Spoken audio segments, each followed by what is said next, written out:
দীর্ঘ ১৯ বছর পর রাজশাহী যাচ্ছেন বিএনপির চেয়ারম্যান তারেক রহমান। তার আগমনকে ঘিরে দলটির নেতাকর্মীদের মাঝে উৎসবের আমেজ বিরাজ করছে। নির্বাচনী জনসভার মাঠ থেকে সব প্রস্তুতি সম্পন্ন করতে কাজ করছেন জেলা মহানগর কেন্দ্রীয় নেতারা। সফরসূচি অনুযায়ী বৃহস্পতিবার দুপুরে তারেক রহমান রাজশাহী পৌঁছাবেন। সেখানে ঐতিহাসিক রাজশাহী মাদ্রাসা মাঠে বক্তব্য দেবেন। একই দিন বিকেলে তিনি নওগাঁয় আরেকটি জনসভায় অংশ নেবেন। নওগাঁর জনসভা শেষে বিএনপি চেয়ারম্যান বগুড়ায় যাবেন। পথে দুপচাচিয়া ও কাহালুতে পথসভায় বক্তব্য দেবেন। এরপর রাতেই বগুড়ার ঐতিহাসিক আলফাতুন্নেসা খেলার মাঠে নির্বাচনী জনসভায় বক্তৃতা করবেন বিএনপি চেয়ারম্যান। জনসভা শেষে তার বগুড়ায় রাত্রি যাপন করার কথা রয়েছে। এ বিষয়ে আরও জানবো, রাজশাহী থেকে সরাসরি যুক্ত রয়েছেন সহকর্মী ইউসুফ আদনান। ইউসুফ, রাজশাহী সহ তারেক রহমানের উত্তরাঞ্চল সফর নিয়ে সার্বিক কি পরিস্থিতি রয়েছে, কি প্রস্তুতি নেতাকর্মীরা নিয়েছেন, তাদের প্রতিক্রিয়া কি, স্থানীয় জনগণের মধ্যে প্রতিক্রিয়া কি, বিস্তারিত জানাবেন।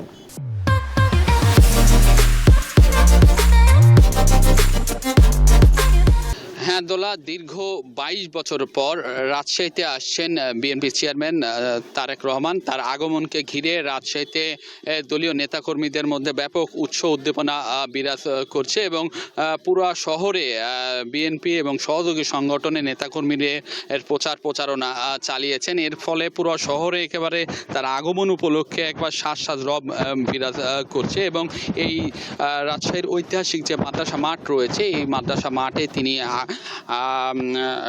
12:30টায় দলীয় নির্বাচনী প্রচারণা বক্তব্য রাখবেন এবং এই মাঠেই তিনি রাজশাহীর যে 6টি সংসদীয় আসন রয়েছে, এছাড়াও চাঁপাইনবাবগঞ্জে 3টি সংসদীয় আসন এবং নাটোরের 4টি সংসদীয় আসন, এই মোট 13টি সংসদীয় আসনে বিএনপির প্রার্থীকে তিনি পরিচয় করে দিয়ে এবং ধানের শীষের প্রতীকে তিনি ভোট চাবেন। এছাড়াও আমি যেটি শুনতে পেরেছি দলীয় নেতাকর্মীদের মাধ্যমে, যে এখান থেকেই তিনি আসলে উত্তর অঞ্চলের যে কি পরিবর্তন তিনি করতে চান, কি উন্নয়ন করতে চান, তারও পরিকল্পনা তিনি এখান থেকে তুলে ধরার কথা রয়েছে এবং কালকেই তিনি এই ঐতিহাসিক মাদ্রাসা মাঠের জনসভায় বক্তব্য শেষে তিনি বিকাল 4টায় নওগাঁর উদ্দেশ্যে যাবেন। সেখানে একটি নির্বাচনী প্রচারণা রয়েছেন, সেখানে সমাবেশ করবেন। সমাবেশে যোগ দিয়ে তারপরে তিনি বগুড়ায় যাবেন।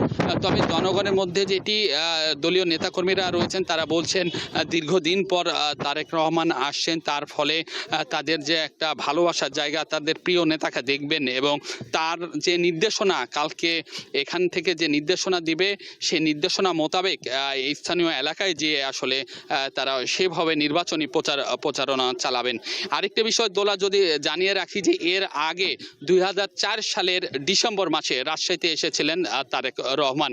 সব মিলে এখানকার সব প্রস্তুতি সম্পন্ন করেছেন রাজশাহী মহানগর এবং জেলা মহানগর থেকে শুরু করে সব দলের নেতাকর্মীরা প্রস্তুতি সম্পন্ন করেছেন।